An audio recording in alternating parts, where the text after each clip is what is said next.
Welcome to Beyond Love and Light podcast, where we bypass the fluff, lift the veil, and explore how to navigate the human experience as a spiritual being.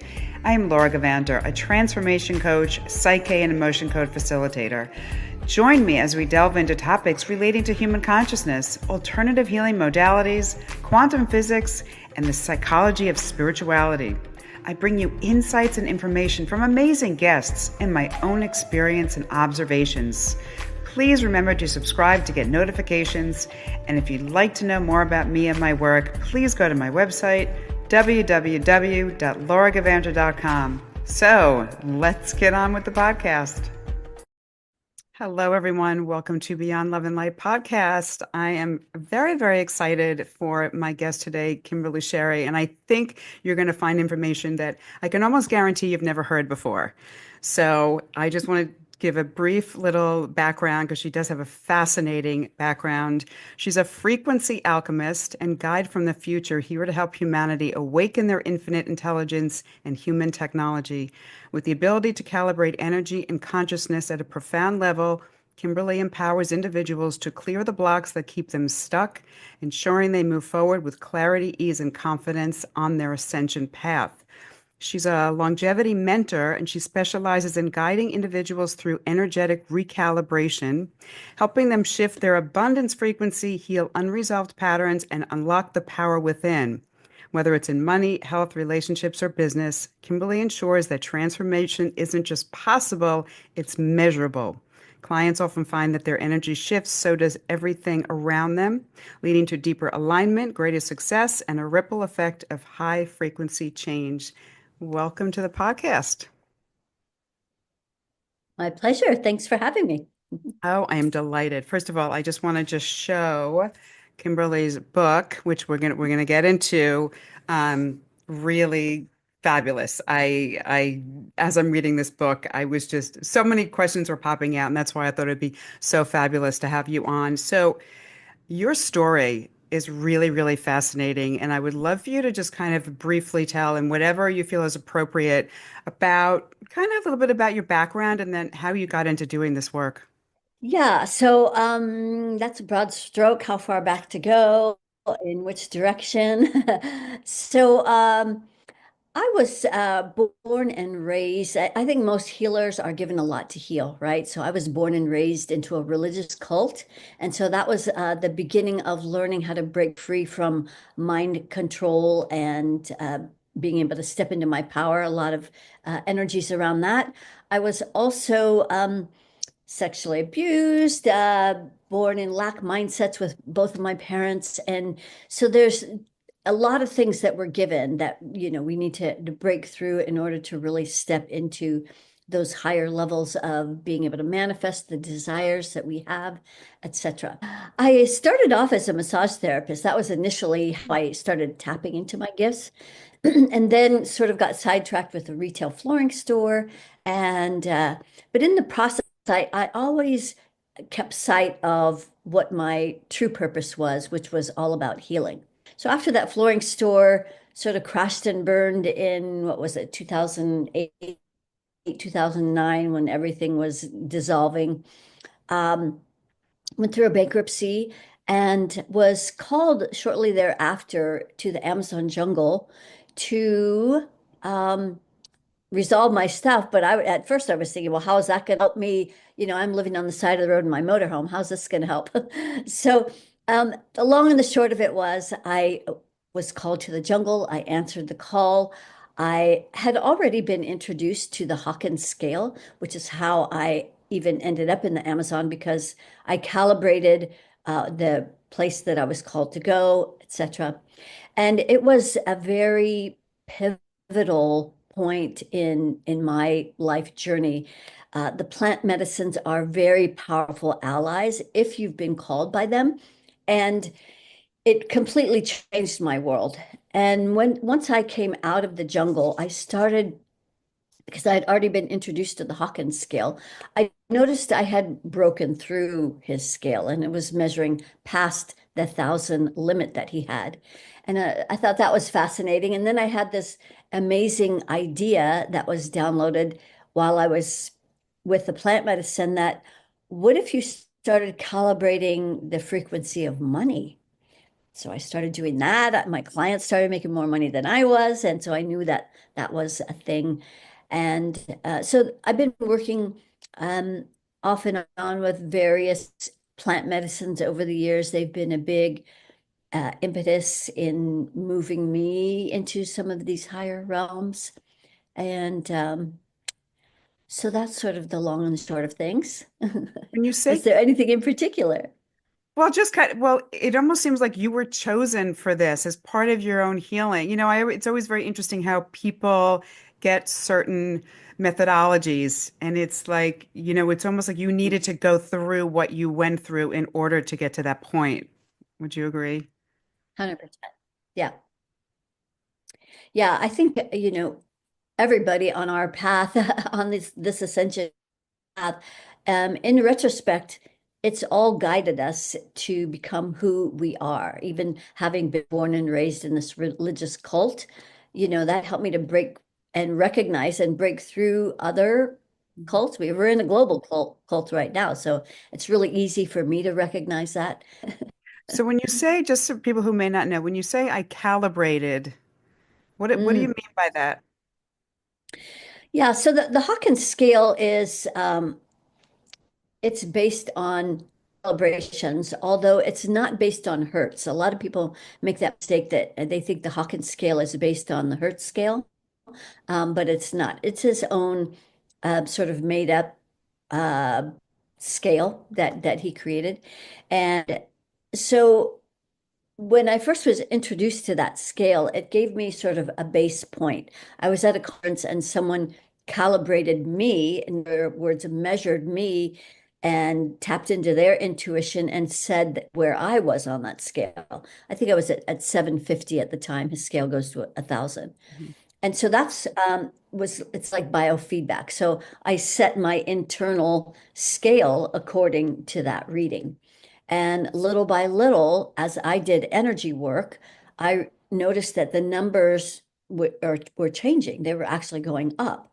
And so that made me realize that some of the things that Dr. Hawkins talked about in his book, like you can't change your frequency by more than a few points in a lifetime, Mm. simply wasn't true because here I was raising, brought it all the way up to 1,000. And so when I say calibrating, I'm measuring, I'm tapping into my own infinite intelligence, my own deep inner knowing. I get a signal kind of uh, when people are calibrating, the most important thing or the very basic place to start is being able to get an internal yes or no. And so once you can tap into that feeling, then you can start branching off into other calibrations, measuring other things. Most of what I measure now, even though the infinity scale breaks through to infinity at 250,000. I use that scale for some things, but I mostly calibrate with the percentage of 0 to 100% because that's what most people can relate to. So Mm. that's mostly what I'm calibrating or measuring now. So if you're doing a reading with a client, just say we were doing a session, okay? So how do you have someone in front of you. How do you tune into their energy? And also, can you just give an example of some of the things that you look for? Because it's really interesting. I know there's a whole long list of things that you can calibrate. So how do you tune into Yeah. someone knowing that it's their energy? And then what kind of things do you look for to calibrate? Well, I think most of that is based on just personal experience, being able to trust my answers. So I tap into the quantum field. I connect with them. And it's there, some people will call in their guides, and it's really far more simple than that. It just like when I'm talking to you, we have each other's attention, right? So when I'm connecting with somebody else's energy field, my attention is there, and we're all connected. So I'm just tapping into that field or the place Mhm. where we're all connected, the quantum field. And then once you connect to that field, you can Yep. ask any question you want. I mean, the all of our Akashic records are available, and yeah, so yes, there's an actual infinite number of things you can calibrate. However, in my most simple report that I do, it's called the vibrational altitude report. Mm. So I measure things like, well, your money frequency, what is that set at? Your I used to measure the wealth container. Yes, I still do. Okay. Just thinking. The wealth container is how much you can hold of Mm. that money. Are people courting to you? That's a yes or no. And if so, where? In one of the chapters in my book, there's a whole chapter that talks about, when someone's courting at a specific place, what does that mean? It's going to Mm. mean something different if someone's courted to your throat than if they're courted to your second chakra, or if they're courted at your crown, if they're just courting at your crown, or do they go all the way down through your field and spread out? That's going to be mean two different things. So, those kinds of things, the kinds of energies that infiltrate into your field could be dead people, it could be energy cords, it could be what I refer to as AI, but ancient interference, the dark energies on the planet. So there's a lot of those kinds of energies. Measuring how open your heart chakra is, if you're grounded, how many creative rings you have. That's how you create your world. Martyr, victim, shame, anger, rage, fury, on and on. There's about 40 some odd calibrations in that report. Yeah, it's really fascinating. I also do work actually with the field because I do subconscious energy work. So I use Psyche and emotion code. So I know, I mean, I know what that's like and how easy it is to tap into someone's energy field. But I thought for people listening that may wonder, well, how do you know what you're getting? And and you can also muscle test. There's ways that you can confirm. So, A lot of people, that's a big question that they ask. How can I know if I can trust the information that I'm getting? So, one of the most important things people need to ask is is this from pure source? mm, If you get anything less than an immediate yes, or if there's any uncertainty, if it makes you kind of afraid or nervous, that's not pure source. Pure source energy is going to feel helpful and supportive and warm and cozy and make you feel held. And if it makes you feel scared, that's not pure source. And then disregard it. So, yeah. that's really important because there's so much interference constantly. We're being bombarded. And yeah, Well, it's yes. And even throughout the internet, I mean, mhm. it's particularly, I don't think I can stress this enough for people to learn how to start calibrating for themselves, get that internal yes or no. I even had someone ask me the other day about, binaural beats. Mm, Those can be calibrated. And so how do you know which ones to listen to? They all sound mm, good and they have, they may, audibly sound good. The first thing I do is I calibrate if it's at 250 or infinity. It's almost like one or the other. Maybe it might be as high as 500. But at 250, that's a low underlying frequency. So this is how these dark energies operate is they come in on something that sounds good, supposed to be good for you. Even penance that some people mm, create, they'll latch onto those. Anyway, they're finding a million ways to infiltrate and make things that seem good uh, not, but we're deceived by the words that people say. I was even just yesterday came back from Sedona, but there was this one trail that I noticed, and I even noticed this when I went to Tibet. They have the Potala Palace in the Tibet, and right across from the valley is the Chinese army. And so there's always kind of like this interference between you and this mm, really powerful spiritual thing. In Sedona, there's this Buddhist temple that is at the base of Chimney Rock. And it's like that gets between you and mm, connecting. it's like trying to distract you away. It's got all these flags and, look at me. It had a low frequency. It only vibed at 250. And I thought, oh, that's not good. But, people don't know unless they can calibrate. Well, that's the thing too, and this is a whole separate conversation, but so much has been hijacked, and so much that was brought out with the highest of intentions had been hijacked, and we don't know unless we really tune into things. And one of the things I found so fascinating, why I was so drawn to your work, is you do calibrations on TikTok and Instagram of certain famous people. And the ones that Yes, I had already suspected something was off, and I see you confirmed it. I was like, and every single time, like the ones that felt, okay, wow, they're still in their integrity, they're still, pure. right. I said, wow, that was kind of what I got. And the ones that you said, you go through the numbers, and I said, you know what? I knew something felt off. So that's another Yeah, thing that the more people can tune into this and use discernment, they're going to be able to right. kind of feel, what seems off, because Yeah. so much out there Tr- is off right now.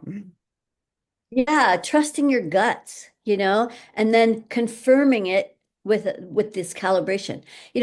I think it's the most neutral way of being able to get information, because sometimes when we pass it through our filters and we're trying to decide or discern or use other information to see if it really is the right thing, we can easily get distracted or sidetracked or deceived.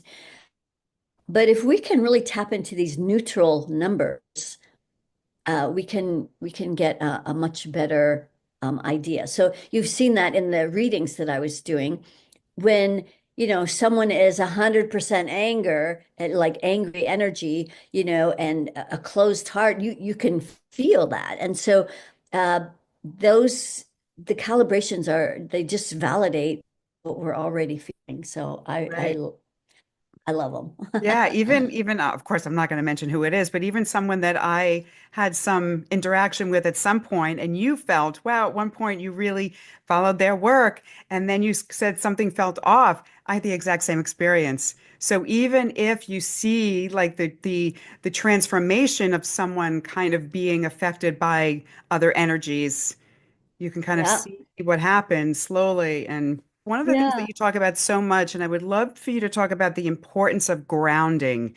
I mean, that like kind of like Yes. the thread through everything. And what is it, first of all, and why is it so important? Well, it is the most important part of our invisible energy anatomy. It is like having a house without plumbing if you don't have a grounding cord. So it's really can be visually imagined by, I like the image of a pipe going from the base of your spine all the way to the center of the planet. And that's going to help you release. It's going to give all the energies that are not yours, which occupy so much of our energy field, about 90%, sometimes even more, of what people think and feel is not theirs. And so we need a place to release those energies. And that's the purpose of the grounding cord. And as we had a little conversation before we started the recording about another kind of grounding that people are familiar with these grounding mats. You plug them into the wall, and that is different. That is going to discharge the electrical energy field that accumulates excess energy. And so those grounding mats will help to dissipate or disperse that energy. But that's very different than what I'm talking about. And also, this kind of grounding that I'm talking about, well, you can do it from anywhere. You don't need any devices. You don't need to plug anything in. You can do it from an airplane. This is just with your imagination and super important to How get might grounded. someone feel if they're not grounded? They might feel a little spacey, a little, maybe foggy in the head, lack of confidence, not feeling stable, uncertain. They would also likely to have a lot of anxiety and maybe fears. And so it's very common, even people that meditate every day could be going through the motions and still not be grounded. I see it happen all the time. People that meditate, but they're using it as an opportunity to leave their body. So they meditate, they go off into the Mm, clouds and the stars, and they're connected by a really thin thread, and they feel great while they're out there. But then they come back to a body that hasn't released anything because it didn't have a grounding cord. And you felt better while you're away, and so then you keep going back to that because it feels better because you're away from your stuff, but you never release the stuff that keeps you wow. feeling crappy. Wow, that's Yeah. really important. That's a really important distinction. And So important. so how can we, so there's so many negative influences and entities and lower frequency energies around us. How do you suggest people protect themselves? Because I'm sure if you're not grounded, I'm sure if you're in fear, if you have all these things going on, you're probably more likely to attract it. Is that correct? Absolutely, absolutely. Yeah. So there's kind of like a lot of parts to that question because it's not like just one thing, or like put a rose at the edge of your aura, or just, put protective layers. I use protective layers, but I also know how important it is to check for this kind of infiltration, and remove that first. Um, Also clearing any resonators you have in you, meaning magnets or places where you have some of those dark energies in your field, so you keep attracting that energy. It's trying to show you some places where there's dark energy in your own field. And then after you've done all that, then there's six protective layers that I use. And these go right between the seventh and eighth layer of your aura. So the seven layers of our aura connect to our seven chakras. So that would be the end of your invisible energy anatomy of your body. Wow, it's so interesting. In the book, you go into a lot, well, not only in the book, but also in your meditations. And by the way, she has some fabulous free meditations on her website, and I've been doing them, and it's really amazing. And so, yeah, you talk a lot about these layers of our aura, and you really just have to, like you even say, just imagine you know where that is. So, because I know people get tripped up with, I Pretend. can't feel that, I don't know where it is, and you just kind of imagine. Yeah. So, a lot of it I know is pulling the energy in, and I love what you just said. I think it's so important. That's why I want to repeat it about. It's not just protecting yourself. You first have to clear what you may already have, because we Yeah. want like we always want to have like protection around us, but clearing what's there is so important that it's not just putting Hmm. the armor up. We have to see because we're constantly attracting. Yeah. So, what happens? I'm just really curious if you've noticed what happens to our energy field when we're involved in like lower frequency things like drugs or alcohol or even pharmaceutical drugs. How does that, like, what have you seen? Like, if you're working with clients that are on antidepressants or some other continuous medication? Yeah. Yeah. Well, uh, just speaking to depression, I've discovered that that is really pushing down or depressing, pushing down massive amounts of anger, rage, and fury that is likely not even yours anyway, because this is part of what our invisible energy anatomy, our AKA our aura, that's our wireless network. We are wireless technology. Hmm. We don't see things going to our phone, but we see the evidence of it, right? So we are constantly picking up these, intercepting all of the messages that are out there, the programs. And then when we're on medication, it does lower our frequency because the medicine is not at a high frequency. So at lower frequencies, you're going to attract lower things. A lot of dead people.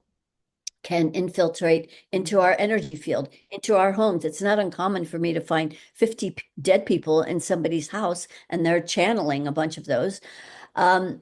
So yeah, dead people, and then these darker, these AI, ancient interference energies, control beings is one, but just well, and there's a new there's a new thing. It's not, and I don't wouldn't say that it's new, but it's new in the sense that you clear enough layers, you're Mhm. going to find kind of like new things. You know, you go, it's like going into a house and remodeling, and you know, you take away a few walls, you know, holy crap, had no idea there was all this dry rot in here. And so that's kind of what happened is we have gone down far enough that now we're discovering these layers of these demons that are and I hated to use that word. You know, I grew up in Mm. a lot of religious programming, and grew up with demons and how, you know, it was just meant to make you afraid. And but it has a specific frequency. And so this is the newest energy that I've been finding now, that this AI, ancient interference, is using. They use a lot of these dead people, and um, the demons are just part of these darker energies. So that is a whole nother thing. Great. Yeah, that I'm finding. Yeah, I know, right? So Fun. how off like someone gets a reading and has a certain calibration, can it really vary from day to day? Like, is it that kind of is there that much leeway, or is it when someone's calibrated certain, is it unless there's an event or a situation that's going to throw it off, is that kind of pretty much how does that work? Yeah, some things can change. Some things less so. Like anger. Someone might feel varying degrees of anger. But I think it's also dependent on the percentage that someone is actually occupying their body Right. completely. Hmm. Um, I was recently working with a woman. The more that she had been not living in her body, but maybe 2 or 3% for years. And so as we're clearing all these layers and layers, and she's getting back in her body, now she's feeling all of the pain that she has been neglecting. Like she hasn't been at home to feel what's going on. So that's why things might feel like kind of go up and down. Well, like, are we fully occupying? Or the more we occupy our body, the more we might feel, more we might feel tired, we might feel angry, we might feel sad. Um, yeah, that kind of Mm. can Do change. do we have energy from other lifetimes of like unresolved issues that are playing out that you find? Is that something you Yeah, calibrate for, or is that something that just comes up in during a session? both, both. Yeah. Um, I especially look for these well, relationships or in business, when you're talking about dealing with maybe your could be it could be a vendor, it could be somebody that you're working with, maybe you're trying to sell something. Is this buyer aligned? Do we have unresolved past lives? A renter, you know, their landlord, like they could have past lives. um so yeah, anytime two people are relating, if there's any crunchy kind of energy where things are a little off or strained, or you likely have unresolved past lives, which are easily cleared. And then one other place that I've discovered is a helpful place to clear energies. And I wouldn't say it's for everybody, but for those who are a little more advanced or a little more, I don't know, into some of this stuff, we have 12 soul extensions. In other words, 12 aspects of our soul that lives on a different dimension, I'll just say. And those are happening simultaneously. And those, if they can bleed into this lifetime, if there's problems on those things as well. So depending on what you're working on, you're going to find different things in those lifetimes. So that's you know, a more advanced Mm. thing, but that definitely can affect people. I know personally experienced had a very profound experience in the Netherlands when I was working with a mentor there with a plant medicine, and it took me down deep into a place of this soul extension, and I won't go into the story now, but I'll just say the end result was that it helped me to come out of hiding, which I have been integrating over probably a couple years. And so I've noticed a big difference over that time. It was just a massive, massive that I cleared and integrated. But the end result is that it's helped me to come out of hiding. So, in one of your recent YouTube lives, and you do these like almost weekly, and if anyone can catch it, they're really, really amazing because you're sharing kind of what's new, and then whoever's on there, because usually it's a not a large group, so we can ask questions. What did you call it? It wasn't the ego, it was the something I do measure the false ego. That is false one of the ego. That's what it was. calibrations I that couldn't remember what word it was. Yeah, what is that? And what, you know, Well, our ego is our identity, and we have a true identity. And then we have all the masks that people play. There's a lot of healers that are wearing the healer mask, but it's all from a place of ego. It's all about show and like, this is what I do, but they don't have a grounding cord and they've only got two rings and their heart's only 15 open.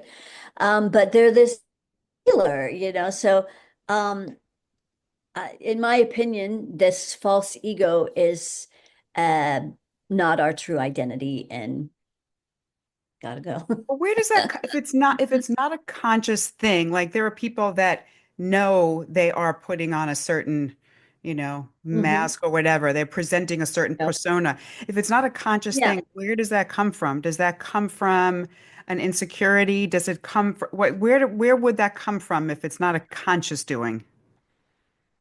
yeah, I would say it would definitely be someone who haven't quite figured out who they are and what they are, and so they have to put up the props so that this is who I am. Mm, And I think a lot of it stems from, yeah, not having a lot of confidence in who and what we are and being able to fully embody all of right. that. That's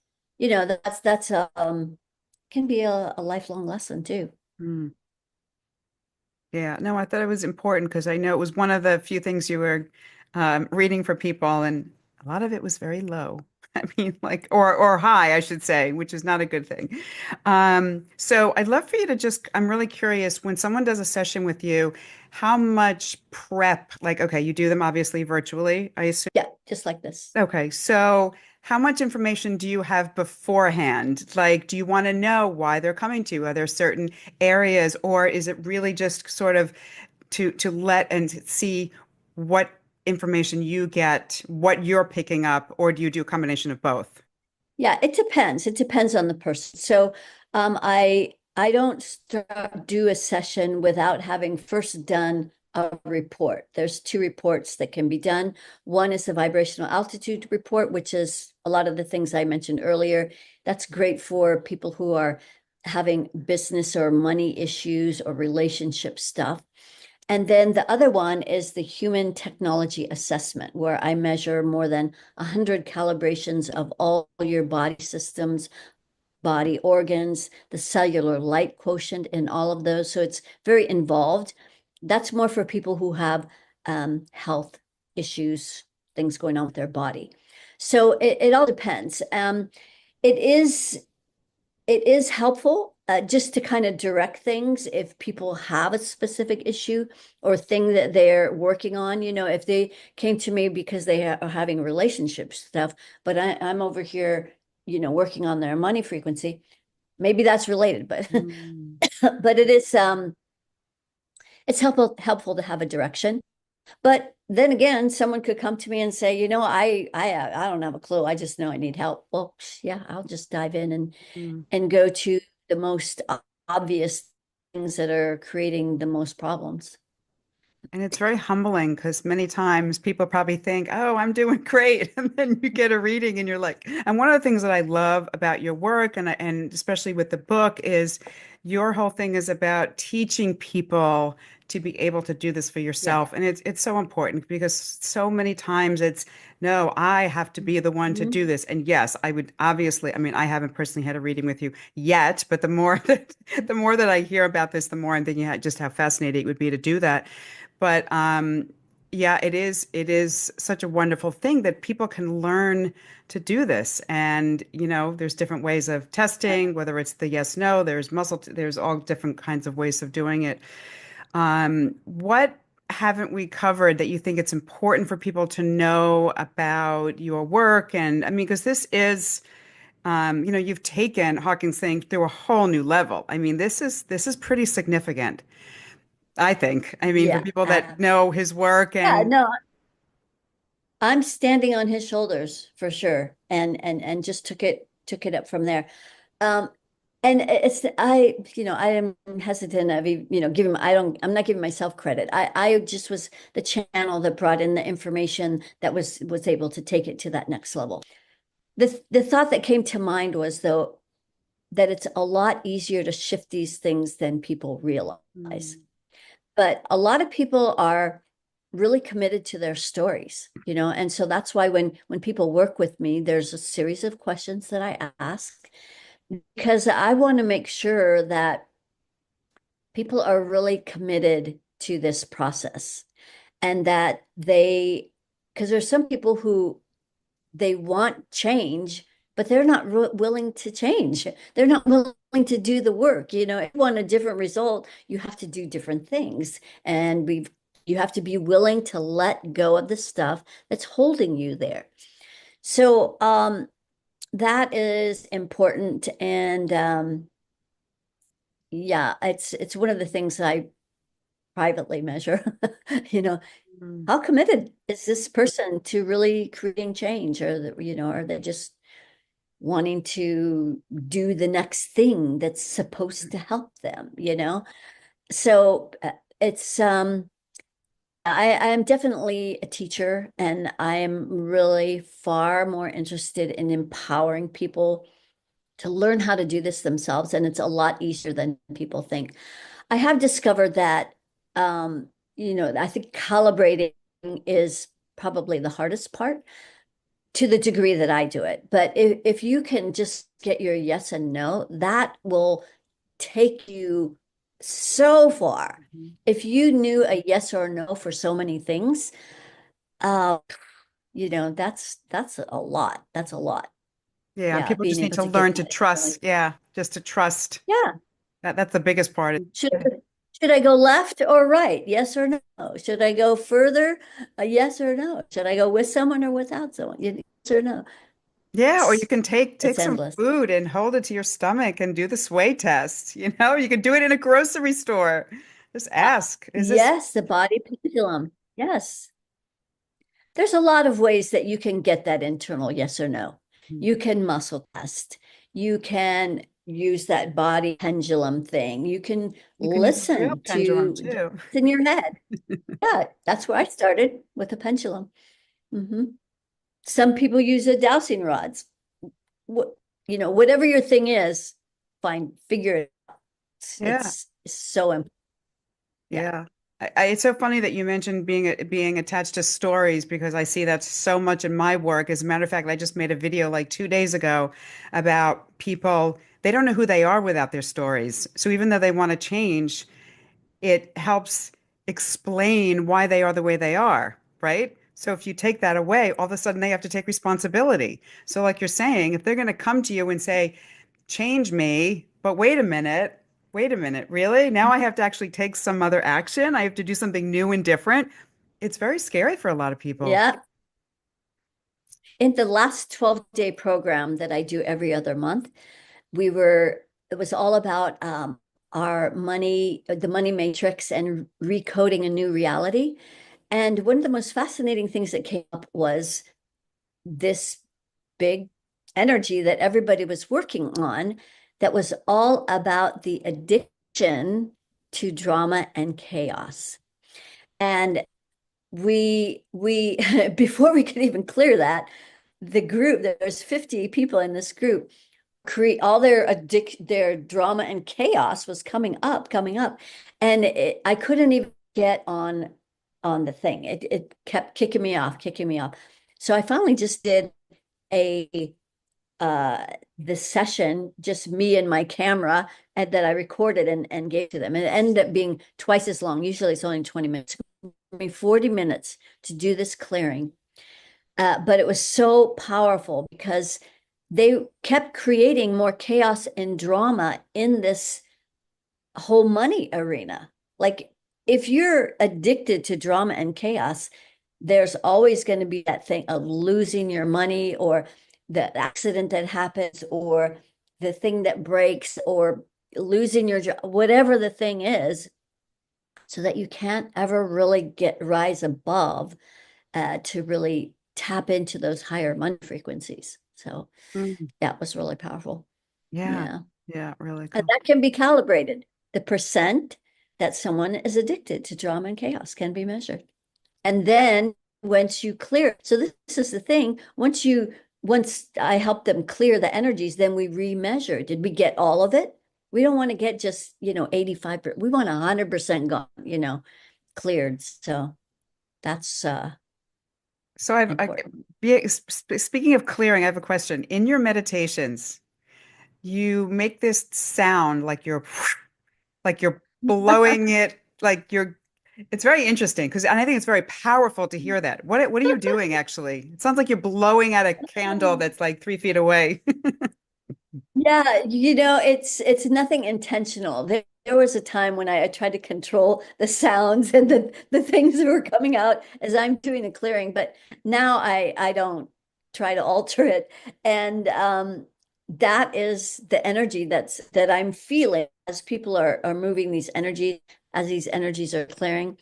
And I also speak a light language will come through now when it wants to sort of accelerate the clearings. So that's a whole nother set of sounds that comes through. Wow.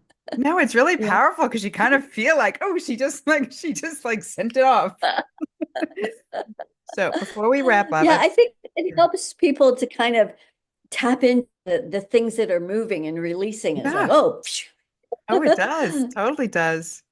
Um, so this is just completely like off subject, but I'm really curious. So you have a vision board behind you. So I I used to do workshops in vision boards because yeah, I did too. I Yeah, I love did too. them. I used to create a board every month, and then I finally started just doing it every quarter, and then I would teach a class every quarter. So I now have a dream architect toolkit. I don't know if it's available on my website, but if anybody was interested, they could always email support@kimberlysherry.com for the link. But the toolkit has an hour-long workshop that was professionally videotaped that I did live. So that is a recording. I also did a webinar. There's an hour webinar. There's a book that goes with it because there's a whole map. There's a system to this, and why I say these are the most powerful vision boards on the planet, because there's a whole system to it. They're feng shuied, colors. Like, the more that you can do according to this map, the more powerful it will be, along with knowing that you're going to create your board and the energy, or you're going to manifest your board in the energy that you created it. So it comes with a meditation, so you can come up into some higher frequencies before you start, planting your seeds, and when to plant it is also, so that's all in this little workbook. Oh, I was So just very yeah, curious because it's very so prominent behind you.